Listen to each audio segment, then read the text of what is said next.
할렐루야. 저는 오늘 저와 여러분이 읽은 고린도전서 8장 1절에서 13절까지 말씀을 보면요, 제사 음식 어떻게 해야 하는가라는 제목으로 같이 은혜를 나누고자 합니다. 이제 다음 주면 이제 추석 명절이 오죠. 우리 그리스도인들은 제사를 지내지 않지만 그래도 형제들끼리 모이다 보면은 믿지 않는 자들은 제사 음식을 차려놓고 많은 사람들을 고민하게 만들어요. 이것을 먹어야 되나 말아야 되나? 혹시 이거 먹음으로 인해서 내가 우상을 숭배하는 것 아닐까? 혹시 이것을 먹음으로 인해서 나에게 안 좋은 영향력, 안 좋은 영이 들어온 거 아닐까? 라는 두려움 속에 있기도 하죠. 또한 많은 사람들이 나를 바라보았을 때 저 사람은 예수 믿는다고 하면서도 저걸 먹네 라고 하면서 우리가 먹는 제사 음식을 통해서 다른 사람을 시험에 들게도 만들 수 있다는 것입니다. 그렇다면 과연 제사 음식을 우리가 어떻게 해야 될까요? 이 고린도전서가 시작된 그 당시에 제사 음식을 보면은 보통 고기들을 얘기하죠. 요즘은 고기를 얘기하면은 도축장이 있습니다. 위생시설이 잘 되어 있는 도축장에서 등급에 따라서 고기가 팔려 나가죠. 그런데 이 당시에서는 이 도축장이 따로 있지 않았어요. 특별히 우상, 이방신들의 신전에 도축장이 있어서 짐승을 잡으면 반드시 그곳에서 잡고 그곳에서 제사를 지낸 다음에 시중에 유통돼서 고기를 사 먹게 되었던 것입니다. 우상을 숭배하는 사람들이야 당연히 신전 제사를 드렸던 음식이기에 당연히 먹었었지만 그렇지 않는 사람들에게는 문제가 좀 있었어요. 그래서 사도 바울이 이 문제에 대해서 어떻게 그들에게 해답을 줄까라는 마음으로 이 글을 썼다라는 거 우리는 알아야만 할 것입니다. 그렇다면 어떻게 해야 될까요? 먼저는 우리의 마음 자세, 다른 태도가 중요하다고 하겠습니다. 1절에 3절에 보면 이렇게 나옵니다. 우상의 제물에 대하여는 우리가 다 지식이 있는 줄을 아나 지식은 교만하게 하며 사랑은 덕을 세우나니 만일 누구든지 무엇을 아는 줄로 생각하면 아직도 마땅히 알 것을 알지 못하는도다. 또 누구든지 하나님을 사랑하며 그 사람은 하나님도 알아주느니라 라고 말합니다.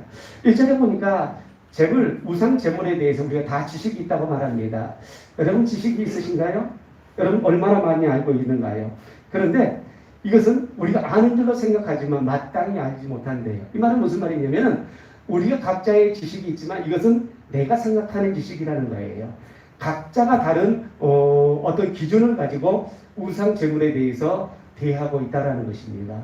그렇다면 저와 여러분의 태도는 왜냐하면 어떤 기준이 아니라 각자가 가지고 있는 기준이기 때문에 이것은 내려놔야만 할 것입니다. 내가 생각하고 있는 거, 우상 제물은 먹어도 괜찮아. 우상 제물은 먹으면 안 돼. 이 각자가 판단하는 기준에 대해서는 내려놓으라는 것입니다.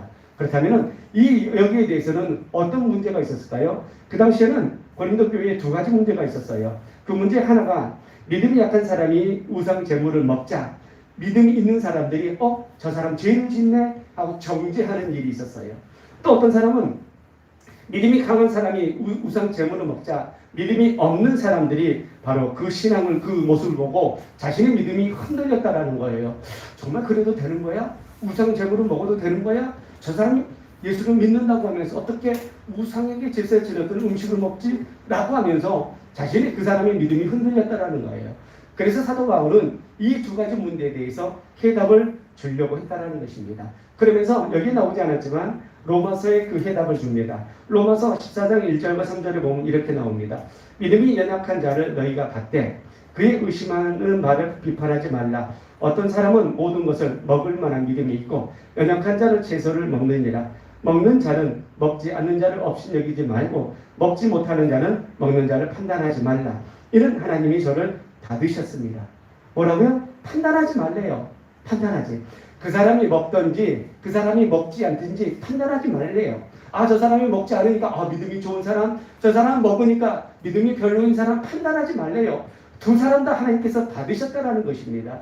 그렇습니다. 우리가 가지고 있는 지식, 우리가 가지고 있는 기준을 가지고서 다른 사람을 판단할 때가 많죠. 그런데 보세요. 뭐라고 말하죠?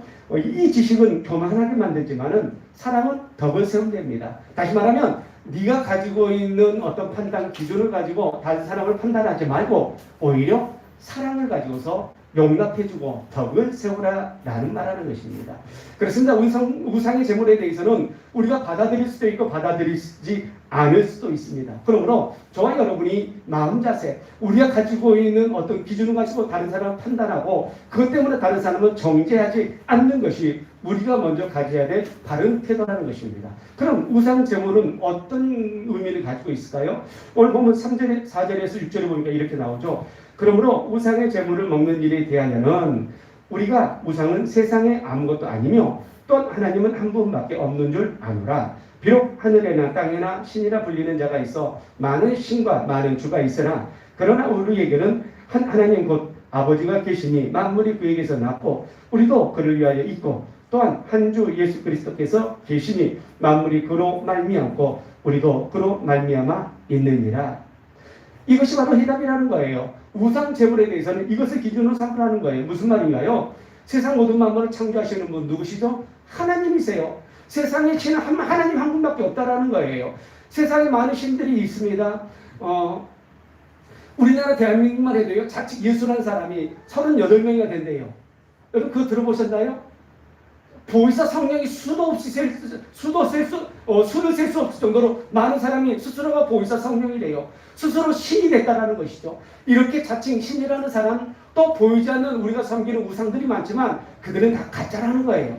오직 신은 하나님 한 분밖에 없어요. 세상 모든 만물은 하나님으로부터 났고 우리들, 저와 여러분 모두는 피조물로서 지음받은 자인데 우리가 이 땅에 태어난 것은 그를 섬기기 위해서, 그를 위해서 났다라는 거예요. 그러므로 우리가 우상이라고 섬겼던 그 모든 것들이 허상이라는 것이죠. 아무것도 아니라는 것이죠. 여러분 언젠가 조영기 목사님이 심리기도에 대해서 이야기하면서 그런 얘기를 한 적이 있었어요. 어떤 얘기냐면은 우리에게 질병이 오는 원인들은 여러 가지가 있지만 그 중에 대표적인 것이 귀신이 주는 거예요. 원인도 알 수 없는 질병들이 많다라는 것이죠. 거기에 대해서 어떻게 해결해야 될까요?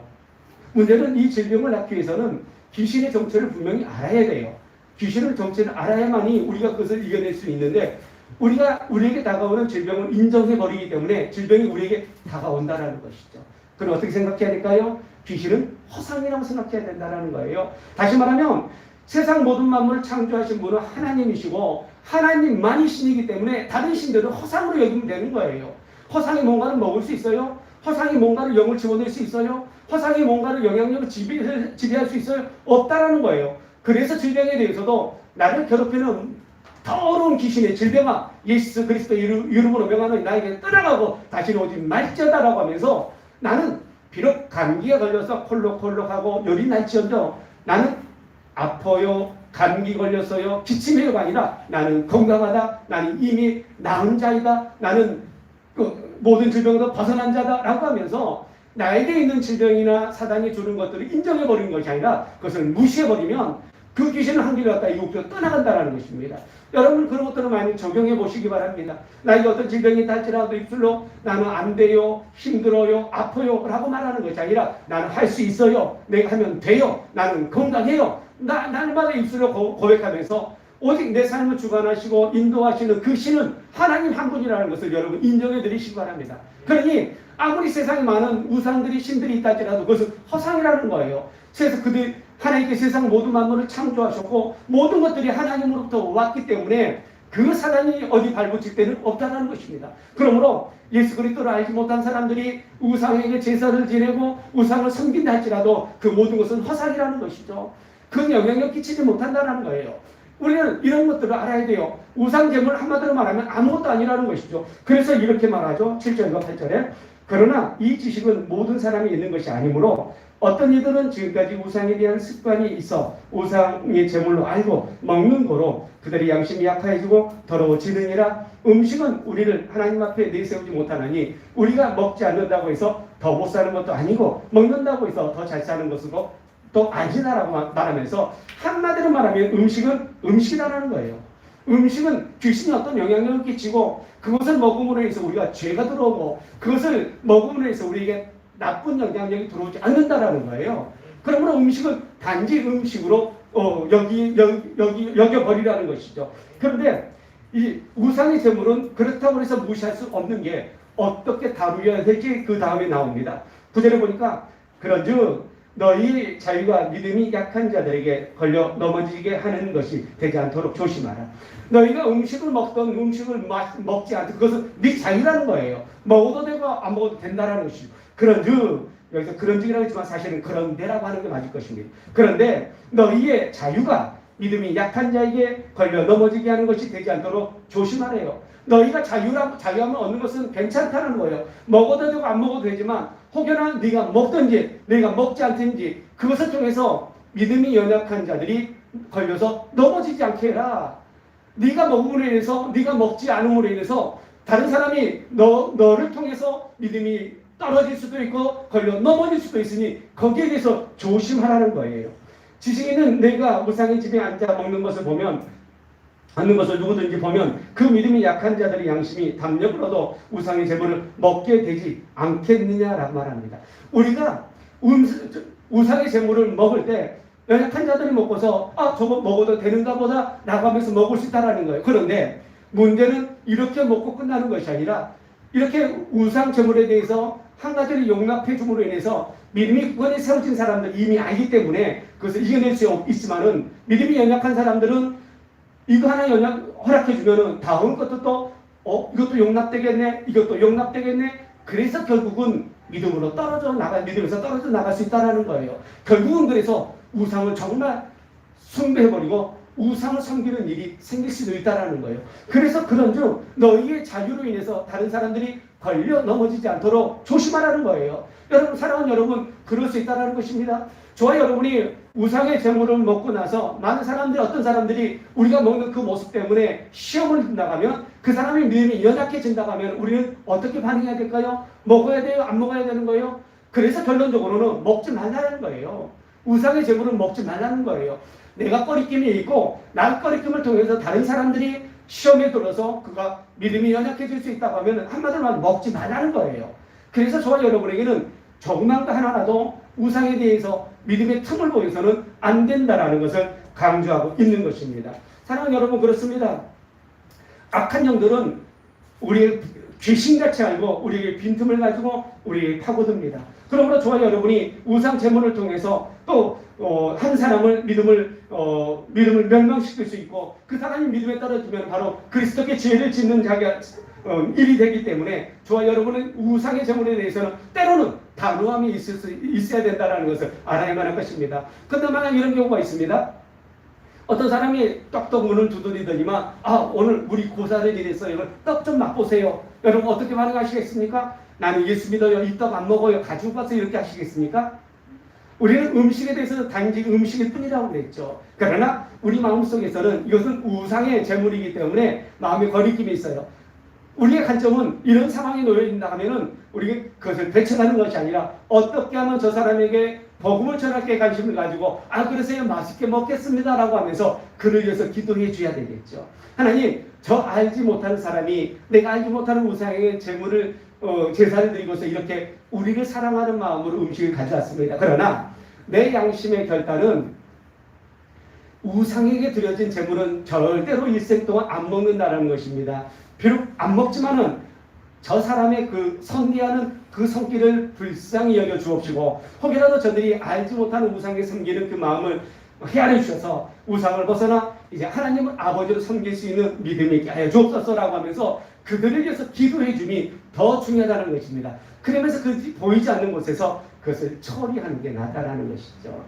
사랑하는 여러분, 이제 다음 주에 추석이 우리에게 다가옵니다. 이런 일들은 우리에게 누구나 다가올 수 있습니다. 차례상을 지어놓고 먹고 나서 음복이라고 하면서, 물론 술만 음복이 아니라 음식도 음복이라고 그래요. 그렇게 먹는 거에 대해서 우리가 어떻게 반응할 것인지.